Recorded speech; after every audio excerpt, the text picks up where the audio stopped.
Ashputtel.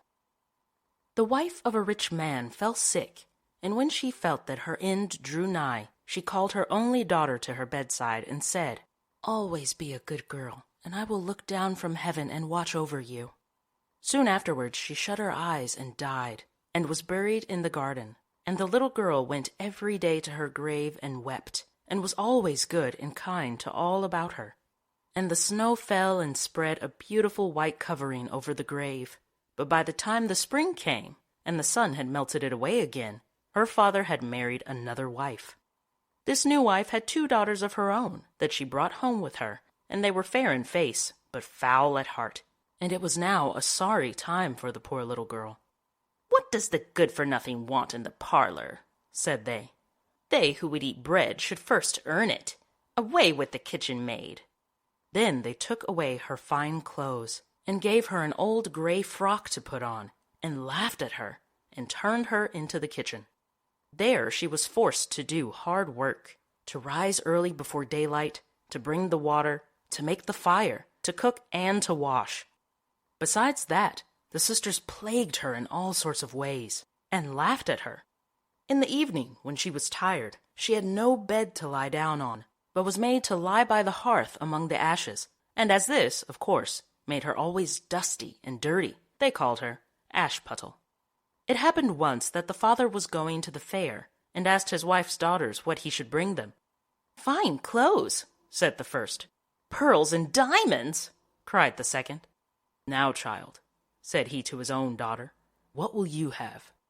"The first twig, dear father, that brushes against your hat when you turn your face to come homewards," said she. Then he bought for the first 2 the fine clothes and pearls and diamonds they had asked for, and on his way home, as he rode through a green copse, a hazel twig brushed against him and almost pushed off his hat. So he broke it off and brought it away, and when he got home he gave it to his daughter. Then she took it and went to her mother's grave and planted it there, and cried so much that it was watered with her tears, and there it grew and became a fine tree. 3 times every day she went to it and cried, and soon a little bird came and built its nest upon the tree, and talked with her, and watched over her, and brought her whatever she wished for. Now it happened that the king of that land held a feast, which was to last 3 days, and out of those who came to it, his son was to choose a bride for himself. Ashputtel's 2 sisters were asked to come, so they called her up and said, "Now comb our hair, brush our shoes, and tie our sashes for us, for we are going to dance at the king's feast." Then she did as she was told, but when all was done she could not help crying, for she thought to herself she should so have liked to have gone with them to the ball, and at last she begged her mother very hard to let her go. "You, Ashputtel," said she, "you who have nothing to wear, no clothes at all, and who cannot even dance, you want to go to the ball?" And when she kept on begging, she said at last, to get rid of her, "I will throw this dish full of peas into the ash heap, and if in 2 hours' time you have picked them all out, you shall go to the feast too." Then she threw the peas down among the ashes, but the little maiden ran out at the back door into the garden and cried out, "Hither, hither, through the sky, turtle-doves and linnets fly, blackbird, thrush, and chaffinch gay, hither, hither, haste away, one and all, come help me quick, haste ye, pick, pick, pick." Then first came 2 white doves, flying in at the kitchen window. Next came 2 turtle-doves, and after them came all the little birds under heaven, chirping and fluttering in, and they flew down into the ashes. And the little doves stooped their heads down and set to work, pick, pick, pick, and then the others began to pick, pick, pick, and among them all they soon picked out all the good grain, and put it into a dish, but left the ashes. Long before the end of the hour the work was quite done, and all flew out again at the windows. Then Ashputtel brought the dish to her mother, overjoyed at the thought that now she should go to the ball. But the mother said, "No, no, you slut! You have no clothes, and cannot dance. You shall not go." And when Ashputtel begged very hard to go, she said, "If you can, in 1 hour's time, pick 2 of those dishes of peas out of the ashes, you shall go too." And thus she thought she should at least get rid of her. So she shook 2 dishes of peas into the ashes. But the little maiden went out into the garden at the back of the house and cried out as before, Hither, hither, through the sky, turtle doves and linnets fly, blackbird, thrush, and chaffinch gay, hither, hither, haste away! One and all, come help me quick, haste ye, pick, pick, pick! Then first came 2 white doves in at the kitchen window. Next came 2 turtle doves, and after them came all the little birds under heaven, chirping and hopping about. They flew down into the ashes, and the little doves put their heads down and set to work, pick, pick, pick, and then the others began, pick, pick, pick, and they put all the good grain into the dishes and left all the ashes. Before half an hour's time all was done, and out they flew again. And then Ashputtel took the dishes to her mother, rejoicing to think that she should now go to the ball. But her mother said, "It is all of no use. You cannot go. You have no clothes, and cannot dance, and you would only put us to shame." And off she went with her 2 daughters to the ball. Now when all were gone, and nobody left at home, Ashputtel went sorrowfully and sat down under the hazel tree and cried out, "Shake, shake, hazel tree, gold and silver over me." Then her friend the bird flew out of the tree and brought a gold and silver dress for her, and slippers of spangled silk, and she put them on and followed her sisters to the feast. But they did not know her, and thought it must be some strange princess, she looked so fine and beautiful in her rich clothes. And they never once thought of Ashputtel, taking it for granted that she was safe at home in the dirt. The king's son soon came up to her, and took her by the hand and danced with her and no one else, and he never left her hand. But when anyone else came to ask her to dance, he said, "This lady is dancing with me." Thus they danced till the late hour of the night, and then she wanted to go home, and the king's son said, "I shall go and take care of you to your home," for he wanted to see where the beautiful maiden lived. But she slipped away from him, unawares, and ran off towards home, and as the prince followed her, she jumped up into the pigeon house and shut the door. Then he waited till her father came home, and told him that the unknown maiden, who had been at the feast, had hid herself in the pigeon house. But when they had broken open the door, they found no one within, and as they came back into the house, Ashputtel was lying, as she always did, in her dirty frock by the ashes, and her dim little lamp was burning in the chimney. For she had run as quickly as she could through the pigeon house and on to the hazel tree, and had there taken off her beautiful clothes and put them beneath the tree, that the bird might carry them away, and had lain down again amid the ashes in her little gray frock. The next day, when the feast was again held, and her father, mother, and sisters were gone, Ashputtel went to the hazel tree and said, "Shake, shake, hazel tree, gold and silver over me." And the bird came and brought a still finer dress than the one she had worn the day before.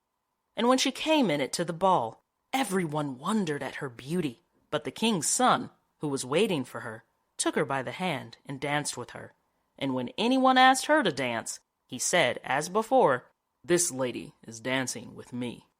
When the night came, she wanted to go home, and the king's son followed here as before, that he might see into what house she went. But she sprang away from him all at once into the garden behind her father's house. In this garden stood a fine large pear tree full of ripe fruit, and Ashputtel, not knowing where to hide herself, jumped up into it without being seen. Then the king's son lost sight of her, and could not find out where she was gone, but waited till her father came home, and said to him, "The unknown lady who danced with me has slipped away, and I think she must have sprung into the pear tree." The father thought to himself, "Can it be Ashputtel?" So he had an axe brought, and they cut down the tree, but found no one upon it. And when they came back into the kitchen, there lay Ashputtel among the ashes, for she had slipped down on the other side of the tree, and carried her beautiful clothes back to the bird at the hazel tree, and then put on her little gray frock. The third day, when her father and mother and sisters were gone, she went again into the garden and said, "Shake, shake, hazel tree, gold and silver over me." Then her kind friend the bird brought a dress still finer than the former one, and slippers which were all of gold, so that when she came to the feast, no one knew what to say for wonder at her beauty.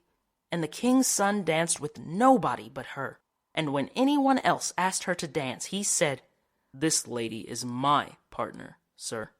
When night came, she wanted to go home, and the king's son would go with her, and said to himself, "I will not lose her this time." But, however, she again slipped away from him, though in such a hurry that she dropped her left golden slipper upon the stairs. The prince took the shoe and went the next day to the king his father and said, "I will take for my wife the lady that this golden slipper fits." Then both the sisters were overjoyed to hear it, for they had beautiful feet and had no doubt that they could wear the golden slipper. The eldest went first into the room where the slipper was and wanted to try it on, and the mother stood by. But her great toe could not go into it, and the shoe was altogether much too small for her. Then the mother gave her a knife and said, "Never mind, cut it off. When you are queen, you will not care about toes. You will not want to walk." So the silly girl cut off her great toe, and thus squeezed on the shoe, and went to the king's son. Then he took her for his bride and set her beside him on his horse and rode away with her homewards. But on their way home they had to pass by the hazel tree that Ashputtel had planted, and on the branch sat a little dove singing, back again, look to the shoe. The shoe is too small and not made for you. Prince, prince, look again for thy bride, for she's not the true one that sits by thy side." Then the prince got down and looked at her foot, and he saw, by the blood that streamed from it, what a trick she had played him. So he turned his horse around and brought the false bride back to her home and said, "This is not the right bride. Let the other sister try and put on the slipper." Then she went into the room and got her foot into the shoe, all but the heel, which was too large. But her mother squeezed it in till the blood came, and took her to the king's son, and he set her as his bride by his side on his horse, and rode away with her. But when they came to the hazel tree, the little dove sat there still, and sang, back again, look to the shoe. The shoe is too small, and not made for you. Prince, prince, look again for thy bride, for she's not the true one that sits by thy side." Then he looked down, and saw that the blood streamed so much from the shoe that her white stockings were quite red. So he turned his horse and brought her also back again. "This is not the true bride," said he to the father. "Have you no other daughters?"